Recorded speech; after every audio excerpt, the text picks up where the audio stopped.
Congressman James Comer chairs the committee that's investigating him, and Congressman Comer joins us now. Congressman, Bragg says he's not going to come to testify. Can you force him? Well, all options are on the table. Mr. Bragg doesn't have the luxury to determine whether or not he can come to Congress. That's up to Congress. Mr. Bragg is trying to act like this is just a normal case when, in fact, there's no precedent to the charges that he's trying to levy on Mr. Trump. Then take into the account that he's the leading contender for president and a former president of the United States. And this is a very serious issue. The biggest concern that we have is the fact that here's a local attorney trying to prosecute a presidential candidate based on federal campaign finance violations where the statute of limitations expired years ago. This is a political stunt. We're concerned about what this does to the entire judicial system. That's why we're investigating a lot of things where we fear this Department of Justice has weaponized conservatives. I think, and this is my opinion, the Democrats want him to charge Trump. They want to go to a trial. They want to see a spectacle, a circus in the middle of the election campaign. And it's all revolves around Trump. The Democrats want this. Or am I wrong on that?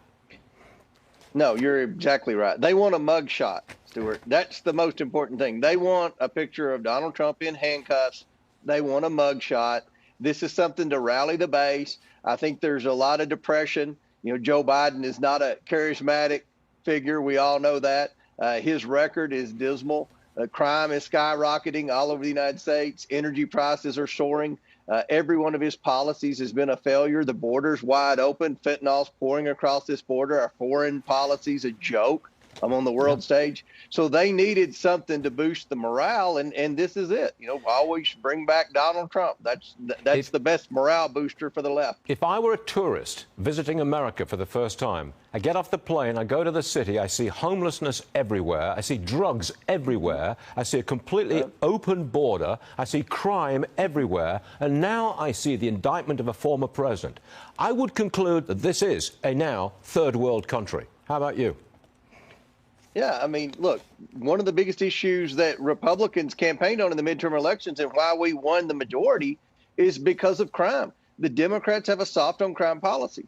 And one of the reasons we have so much crime is because we have prosecutors in these big cities who are soft on our criminals. And instead of prosecuting criminals, Alvin Bragg is doing a political stunt, using excessive resources, spending valuable time in the courtroom when our court system is already backlogged on a political stunt that's never going to hold up in court. And it's very unfortunate, all while crime continues to rise in New York and all of our blue cities. Congressman Comer, I know you're a busy man, but thank you very much for being with us this morning on a very important day.